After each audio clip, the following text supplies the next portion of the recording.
சில ஏழையினுடைய தென்னை நுண்ணூட்ட சத்து எது? அதாவது 1 கிலோ நுண்ணூட்ட சத்து இன்னைக்கு நல்ல முறையா தயார் பண்ணாலே 60 ரூபா 70 ரூபா வருது. அதெல்லாம் எங்களால் காசு கொடுத்து வாங்கி கொடுக்க முடியலை சார், எங்களுக்கு வறட்சியிலிருந்து மரத்தை தாங்கணும் அப்படின்னு சொன்னால் நம்ம அதை எப்படி பண்ணுறது என்ற முறை. வறட்சியிலிருந்து மரத்தை பாதுகாக்கிறது, குறும்ப உதிராமல் இருக்கிற மரங்களை திரட்சியான குறும்பைகளை ஏற்படுத்துறது, ஏழையினுடைய தென்னை நுண்ணூட்ட சத்து எப்படி தயாரிக்கிறது என்பதை. இதுக்கு இன்னொரு பேர் வேர் லிக்யூட், அதாவது வேர் டானிக்கு. 1 லிட்டர் வந்து 500 ரூபான்னு கொடுத்துருக்க. ஒரு மரத்துக்கு 10 ml to 20 ml tonic plus 80 ml தண்ணீர் கலந்து இது வந்து பசுமை பூமி தயார் பண்ணி கொடுத்துக்கிட்டு இருக்கோம். ஆக விவசாய பெருமக்களை இந்த கோடையில இந்த உஷ்ணத்தை குறைச்சி வறட்சியை தேங்குறதுக்கு ஆர்கானிக் நுண்ணூட்டங்கள் பயன்படுத்துற விவசாயிகள் பயன்படுத்தி, கெமிக்கலை வாங்கி பயன்படுத்துறவங்க கெமிக்கலை பயன்படுத்துங்க. ரெண்டும் ஒரே ரிசல்ட்டை கொடுக்கும். இப்ப நீங்களே எப்படி தயாரிக்கிற முறையை நம்ம இப்ப பார்க்க போறோம். இது வந்து 20 லிட்டர் தண்ணி, சுத்தமான தண்ணீரை எடுத்துருங்க. இதுல உப்பு தன்மை இருக்கக்கூடாது, அழுக்குகள் இருக்கக்கூடாது. ஏன்னா வேர் குடிக்கிற தாடி சுத்தமான ஒரு 100 மரத்துக்கு நம்ம வேர் டானிக்கு எப்படி தயாரிக்க போறோம் சொல்றத.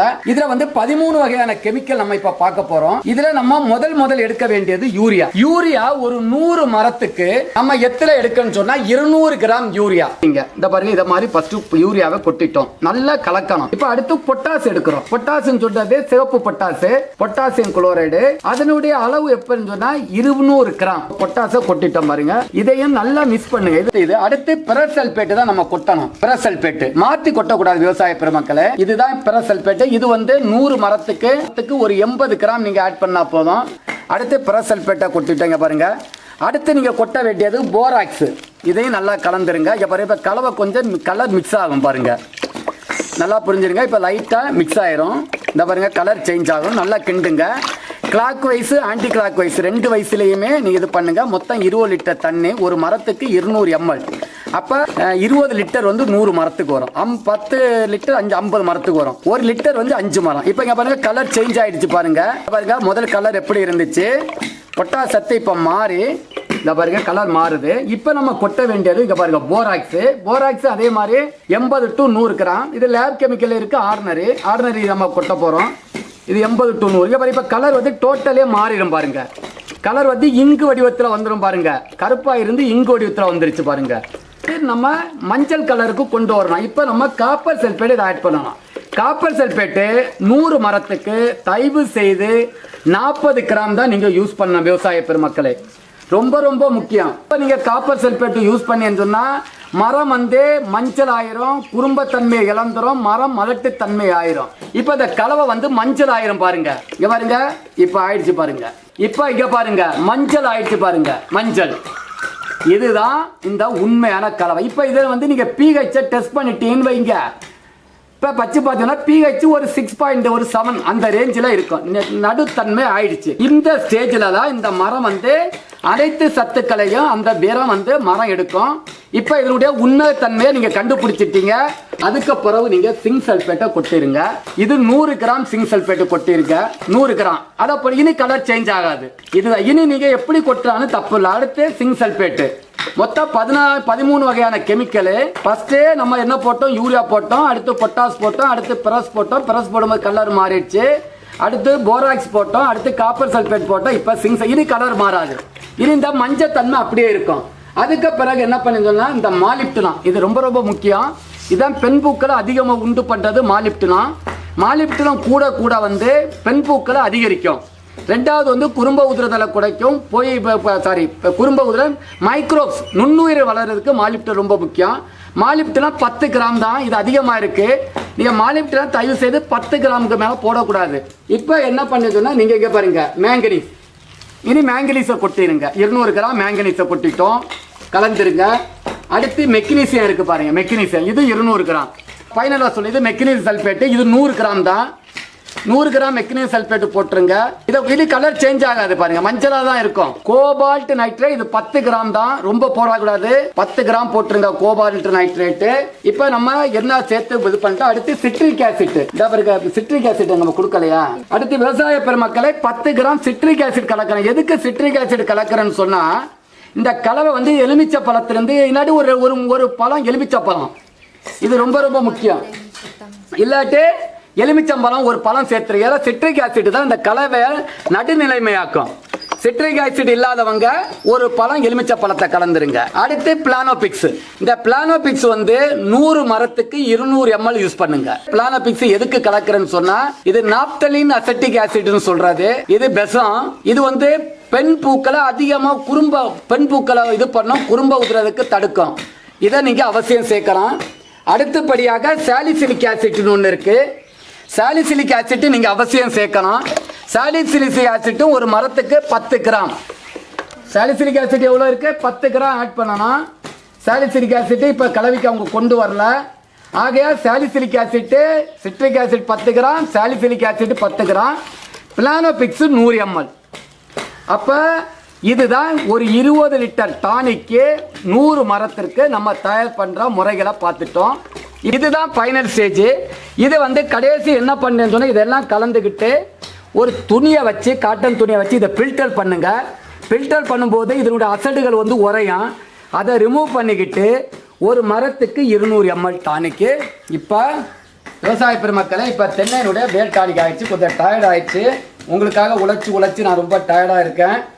ஏன்னா விவசாய பெருமக்களை நான் வாழ வைக்கிற வரைக்கும் நான் என்னையே அழிக்கிறதுக்கு தயாராகிட்டேன். 20 லிட்டர் வேர் டானிக்கு 100 மரத்துக்கு தயாராகிடுச்சு. இப்போ திரும்பவும் ஒரு தடவை சொல்கிறேன். இதில் நம்ம சாலிசிலிக் ஆசிட் எதுக்கு கலக்கிறோன்னு சொல்ல நான் ஒன்று மறந்துட்டேன்.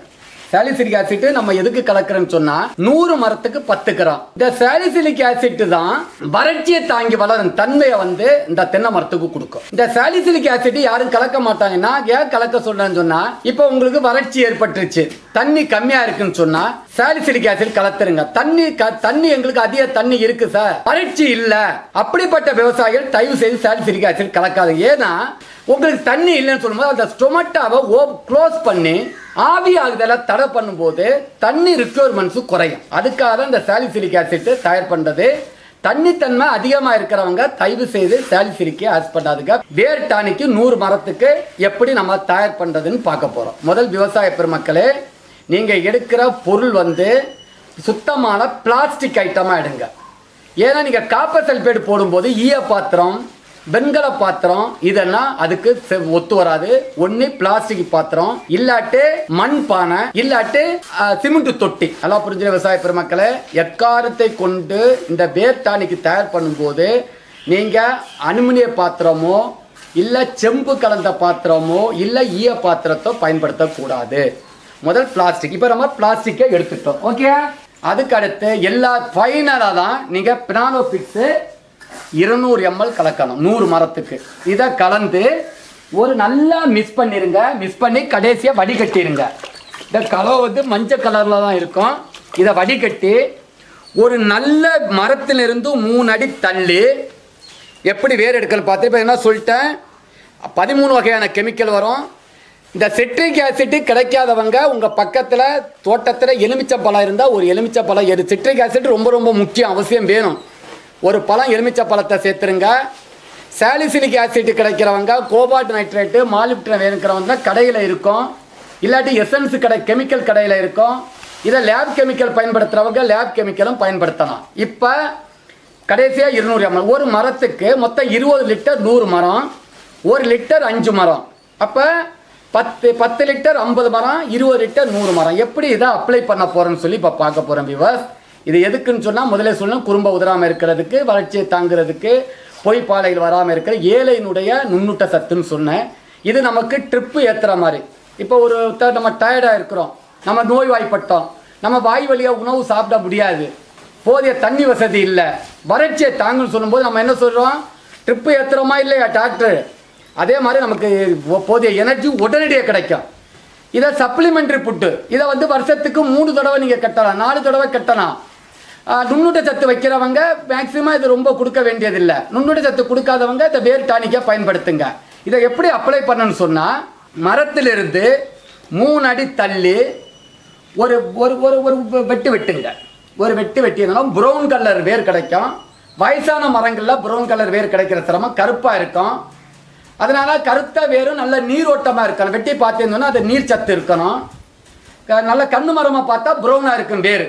அதில் ஒரு வேரை எடுத்து இதே மாதிரி பை கிடைக்கும். உங்கள் கடையில் விற்பாங்க, 5க்கு 6ன்னு சொல்லிட்டு பை விற்கிறாங்க, 4க்கு 6 5க்கு 6ன்னு சொல்லிட்டு. இதை மாதிரி இதை பையில் இந்த டானிக்கை வந்து இப்படி சேர்த்து ஒரு 200 ml ஒரு கோலை ஒன்று எடுத்துருங்க. 200 ml கோலை ஒன்று எடுத்து அந்த 200 ml கோலை உள்ள இந்த டானிக்கை இந்த மாதிரி இங்கே பாருங்கள். இது வந்து நான் சும்மா உங்களுக்கு ஒரு இதுக்காக காமிக்கிறேன். பட் இது வந்து 200 ml வேணும் ஒரு மரத்துக்கு. இந்த பாருங்க டானிக்குடைய கலர் கருப்பாக இருந்துச்சு. இதுதான் சுத்தமான கலரு. இதை வந்து நல்லா வேர் எடுத்து இதை கொண்டு போய் அந்த வேருக்குள்ளே, இப்போ வேர் இப்படி இருக்குன்னு இங்கே தென்னை மரத்துடைய வேர், அந்த வேருக்குள்ளே இங்கே பாருங்கள் வேரை வந்து நல்லா கட் பண்ணி வேரை உள்ளே விட்டுருங்க. உள்ளே விட்டு இதை ஒரு கட்டிடுங்க. வேர் கட்டுறது உங்களுக்கு தெரியும். இந்த மாதிரி நல்லா கட்டி லீக் ஆகாமல் கட்டிக்கிட்டு அதுக்கப்புறம் இப்படி தூக்கி விடுங்க. அப்போ அந்த வேர் வந்து 24 மணி நேரத்துக்குள்ளே நல்ல ரூட்டாக இருந்தால் இந்த டானிக்கு அது குடிச்சிரும். சப்போஸ் உங்களுடைய வேர் வந்து நல்லா இல்லை, இழுக்கிற தன்மை இல்லைன்னு சொன்னால் மறுநாளைக்கு நல்ல வேரை எடுத்து மாற்றிருங்க. இதுக்கு வந்து ட்ரெயின்டு பர்சன் பசுமை பூமியில் ஆள் இருக்காங்க. உங்களை 5000 மரம் 10,000 மரம் 100 மரம் கெட்டன்னு சொன்னால் நீங்கள் பசுமை பூமி அணுகின்னு சொன்னால் அவங்களே டானிக்கு கொண்டு வந்து அவங்களே தங்கி உங்களுக்கு பண்ணி கொடுத்துட்டு வந்துடுவாங்க. உங்கள்கிட்ட ஆள் இருந்தால் டானிக்கை மட்டும் நம்மகிட்ட வாங்கி பயன்படுத்துங்க. இல்லைன்னு சொன்னால் நீங்களே அதை வாங்கி மொத்தத்தில் பசுமை பூமியில் அனைத்து பொருளும் இருக்குது. நீங்களே இதை செய்யணும்னு சொல்லி இதில் என்ன இருக்குன்னு உண்மைத்தன்மை தெரியறதுக்காக தான் இந்த பசுமை பூமி டானிக் உங்களுக்கு சொல்கிறேன். யாரையும் நம்பி போலிகள்கிட்ட கொடுத்து தென்னை மரத்தை கெடுக்காதுங்க. டானிக் கட்டுறேன். ஏன்னா இப்போ நிறைய விவசாய மக்கள் நான் பார்க்கும்போது ரோடுகளில் வந்து பூச்சி பிடிக்கணுமா, தென்னையில் வண்டு விழுந்திருக்கா, குறும்ப கொட்டு இருக்கா, நுண்ணூட்ட வேணுமா, ஏன்னா அந்த நிறைய போர்ஜரி பண்ணுறாங்க. நுண்ணூட்ட சத்தம் நம்ம பார்த்தோம். வெறும் ஜிப்சத்தை கலந்து இந்த மைதா கோல மாவு இருக்கு பாருங்க, கோலத்துக்கு போடுற மாவை கலந்து நுண்ணூட்டன்னு விவசாயிகளை கொடுத்தாங்க. தயவு செய்து விவசாய பெருமக்களே கொஞ்சம் விழிப்போட இருங்க. தயவு செய்து விழிப்போட இருங்க. இது சொல்லி நீங்க எடுத்து சொல்லிட்டு நல்ல வேற எடுத்து கட்டு. இனி போலிகள்கிட்ட ஏமாறக்கூடாது. நீங்க இப்படி வந்து நல்ல பயனை அடையணும். பசுமை பூமியை நீங்க தொடர்பு கொள்ளுங்க. இப்ப நல்ல வித மாதிரி எல்லா பொருளையும் வாங்கி பயன்படுத்துமாறு கூறி இதுவரைக்கும் செவி கொடுத்த விவசாய பெருமக்களுக்கு நன்றி கூறி விடைபெறுகிறேன். நன்றி, வணக்கம்.